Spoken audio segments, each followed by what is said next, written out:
এখন বড় গাঁৱত এজনী বুঢ়ী মানুহ আছিলে দুজন ল'ৰা আছিল এজন বৰ শান্ত আৰু আনজন বৰ দুষ্ট আছিল কোন কোন আপুনি মই মানুহ নহয় কোন হয় আপুনি মই ডাইনি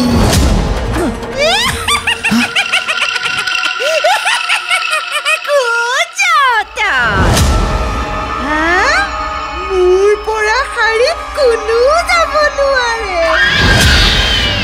খাই পেলাম তোকো মই আজি মোক কোনে ৰক্ষা কৰিব